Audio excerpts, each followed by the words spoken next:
श्री गणेशाय नमः। करवा चौथ की व्रत कथा। एक साहूकार के 7 लड़के और एक लड़की थी। सेठानी के सहित उसकी बहुओं और बेटी ने करवा चौथ का व्रत रखा था। रात्रि को साहूकार के लड़के भोजन करने लगे तो उन्होंने अपनी बहन से भी भोजन करने के लिए कहा। इस पर बहन ने बताया कि उसका आज व्रत है और वह खाना चंद्रमा को अर्घ्य देकर ही खा सकती है। सबसे छोटे भाई को अपनी बहन की हालत देखी नहीं गई और वह दूर पेड़ पर एक दीपक जलाकर चलनी की ओट में रख देता है, जो ऐसा प्रतीत होता है जैसे चतुर्थी का चांद हो। बहन ने अपनी भाभी से कहा कि चंद्रमा निकल आया है और व्रत खोल लें, लेकिन उसकी भाभियों ने मना किया और कहा यह चौथ का चांद नहीं है। बहन को अपने भाइयों की चतुराई समझ में नहीं आई और उसे देखकर उसने अर्घ्य देकर खाने का निवाला खा लिया। जैसे ही वह पहला टुकड़ा मुंह में डालती है उसे छींक आ जाती है, दूसरा टुकड़ा डालती है तो उसमें बाल निकल आता है और तीसरा टुकड़ा मुंह में डालती है तभी उसे पति की मृत्यु का समाचार मिलता है। वह बहुत दुखी हो जाती है। उसकी भाभी उसे सच्चाई बताती हैं कि उसके साथ ऐसा क्यों हुआ। व्रत गलत तरीके से टूटने के कारण देवता उससे नाराज हो गए हैं। इस पर करवा निश्चय करती है कि वह अपने पति का अंतिम संस्कार नहीं करेगी और अपने सतीत्व से उन्हें पुनर्जीवन दिलाकर रहेगी। शोकातुर होकर वह अपने पति के शव को लेकर 1 वर्ष तक बैठी रही। उसके ऊपर उगने वाली घास को इकट्ठा करती रही। उसने पूरे साल की चतुर्थी को व्रत किया और अगले साल कार्तिक कृष्ण चतुर्थी फिर से आने पर उसने पूरे विधि विधान से करवा चौथ का व्रत किया। शाम को सुहागनों से अनुरोध करती है कि यम सुई ले लो, पिए सुई दे दो, मुझे भी अपनी जैसी सुहागिन बना दो। जिसके फलस्वरूप करवा माता और गणेश जी के आशीर्वाद से उसका पति पुनः जीवित हो जाता है। जैसे गणपति और करवा माता ने उसकी सुनी वैसे ही सबकी सुने, सभी का सुहाग अमर रहे। जय करवा चौथ माता की जय। करवा माता की कथा सुनने के पश्चात गणेश जी की भी कहानी अवश्य सुननी चाहिए। अब हम गणेश जी की कहानी कहेंगे। श्री गणेशाय नमः। किसी नगर में एक अंधी बुढ़िया रहती थी। वह गणेश जी की बहुत भक्त थी। नित्य प्रति मंदिर जाती और बड़े मन से गणेश जी की पूजा अर्चना किया करती थी। गणेश जी उसकी पूजा से बेहद प्रसन्न थे।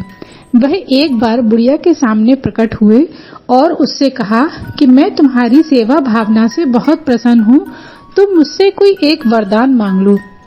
बुढ़िया बोली, मुझे कुछ नहीं चाहिए। गणेश जी बोले, नहीं, मैं तुम्हें कुछ देना चाहता हूँ, तुम मुझसे कोई वरदान मांग लो। बुढ़िया बोली, अच्छा, मैं कल घर से पूछ कर आऊंगी, फिर मैं कल मांग लूंगी।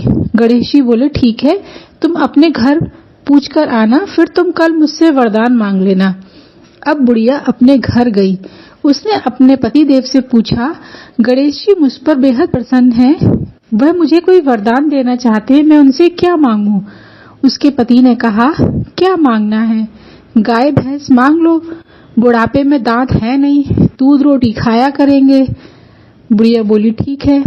अब वह अपने बेटे के पास गई कि गणेश जी मुझ पर प्रसन्न हैं, मैं उनसे क्या वरदान मांगूं? बेटे ने कहा, क्या मांगना है? व्यापार मांग लो, धन दौलत मांग लो, तुम्हारा बुढ़ापा सुधर जाएगा। बुढ़िया बोली, ठीक है।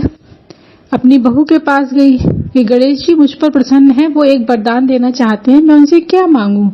बहू बोली, क्या मांगना है? नाती पोते मांग लो, अपने खिलाया करना। अब बुढ़िया बहुत परेशान। उसने मन में सोचा, सबने अपनी मन की कह दी, लेकिन किसी ने भी ये नहीं कहा कि तुम्हारे आंखें नहीं है तो तुम अपने लिए आंखें मांग लो। अब वह बहुत परेशान कि मैं क्या मांगूं? गणेश जी तो सबके मन की जानते हैं। अब गणेश जी बुढ़िया के पास बालक का रूप रखकर आए और बोले, माँ, तुम इतनी परेशान क्यों हो? बुढ़िया बोली, मैं क्या करूं? गणेश जी ने मुझसे एक वरदान लेने के लिए बोला है। मैंने अपने घर में सबसे पूछा। पति कहते हैं कि तुम गाय भैंस मांग लो, बेटा कहता है व्यापार धन दौलत मांग लो, बहू कहती है कि नाती पोते मांग लो, लेकिन कोई ये नहीं कहता कि तुम अपनी आंखें मांग लो। तो अब बालक बोला, अरे ये तो बहुत ही आसान है, तुम गणेश जी से कहना सोने के कचौल्ला नाती दूध पिए और मैं आंखों देखूं तो तुम्हें तो सब कुछ मिल जाएगा। अब बुढ़िया बहुत प्रसन्न, वह जल्दी जल्दी सुबह उठी और तैयार होकर मंदिर पहुंची। गणेश जी आए, बोले कि माँ तुम पूछा ही कि क्या मांगना है। बुढ़िया बोली कि अगर देना है तो सोने के कचौल्ला नाती दूध पिए और मैं आंखों देखूं। गणेश जी बोले, रे वाह, तुम तो बहुत ही होशियार निकली, तुमने एक ही बार में सब कुछ मांग लिया। चलो तुम्हारी मनोकामना पूरी होगी। जैसे गणेश जी ने बुढ़िया की मनोकामना पूरी की, वैसे ही सबकी, सुनाने वाले की, सुनने वाले की, हुंकारा भरने वाले की, सभी की मनोकामना पूरी करें। श्री गणेशाय नमः।